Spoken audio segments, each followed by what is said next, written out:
Professor Fred Costa. Como você pode ter notado, o mundo conhecido pelos europeus resumia-se à sua vizinhança. Isso levando em conta o século XIV e um pouco ali também do século XV. A própria Europa, parte da África, parte da Ásia, era somente isso que os europeus conheciam referente ao mundo planeta Terra. O conhecimento que se tinha do mundo no século XV era muito limitado, geralmente vindo de mapas gregos, romanos e, principalmente, dos comerciantes que viajavam pela região.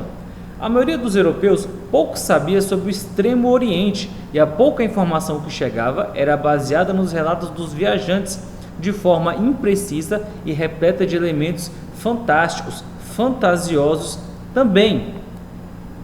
Percebam que nesse mapa refere-se somente o que equivaleria à Ásia e à Europa. Então, o mundo conhecido pelos europeus no século XV, ele era muito limitado, bastante limitado. Marco Polo, um grande viajante veneziano, é um exemplo de fonte de informação em que relatava as viagens que fez pelo Oriente, incluindo a China, as riquezas, características e o costume desse povo oriental. É muito engraçado que Marco Polo, ao retornar para a Europa, ele vai dizer que via casas em que tinham telhados de ouro, tudo muito rico, tudo muito belo, luxuoso, e aquilo vai despertar muito interesse e curiosidade dos europeus em conhecer o Oriente. Na época, acreditava-se que a Terra era plana, formato de um prato, e que os navios, quando chegavam no fim do mundo, cairiam em um abismo sem fim.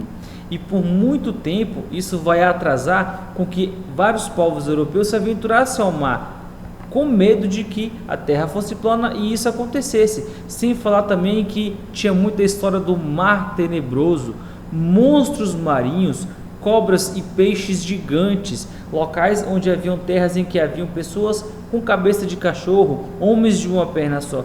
Tudo isso daí vai alimentar o imaginário europeu. Entretanto, mesmo com muitas lendas existentes que geravam medo sobre o mar e o que era desconhecido, alguns europeus o encaravam de forma destemida e otimista.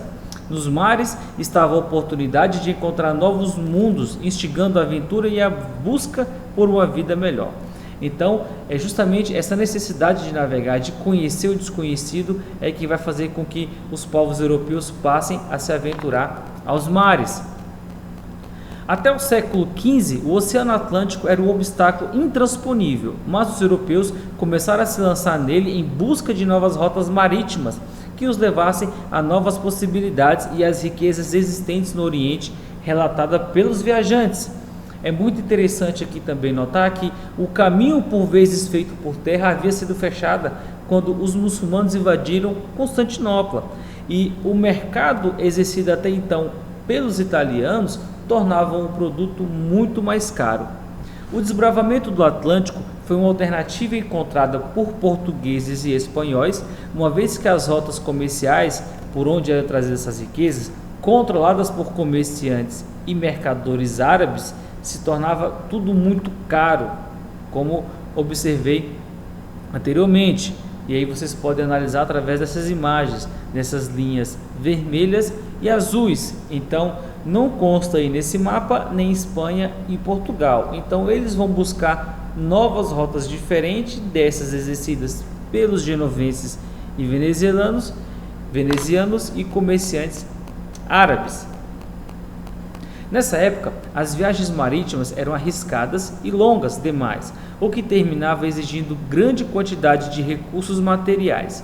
Com barcos movidos a remo ou a vela, a sobrevivência dos navegadores era bem delicada, pois a alimentação era racionada, com pouca variedade e geralmente não tinha boa qualidade. Esse quadro colaborava para o surgimento de várias doenças. Podemos citar, por exemplo, o escorbuto, doença muito presente entre os marinheiros. Todo esse esforço era para ter acesso às especiarias do Oriente, além das riquezas minerais. Você sabe que especiarias eram essas? Especiarias podia ser uma flor, um fruto, uma semente, uma casca de planta secos e com forte aroma, como cravo, canela, noz moscada, canela, gengibre, sândalo, entre outros. Eram usadas não só na culinária, mas também na fabricação de óleos cosméticos, incensos e medicamentos, além também de misturar a carne e servir como condimentos.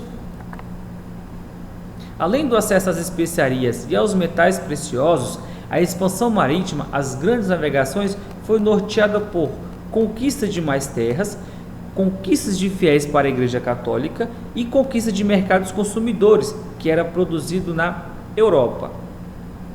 O pioneirismo português. Portugal foi o primeiro país a se aventurar aos mares, a explorar o Oceano Atlântico. Uma série de fatores favoreceram para que os portugueses foram os primeiros. Posição geográfica favorável, precoce centralização política em torno de uma monarquia, o rei, capital disponível para investir, a burguesia tinha muito dinheiro, existência de comércio marítimo com o norte da Europa e domínio das técnicas de navegação.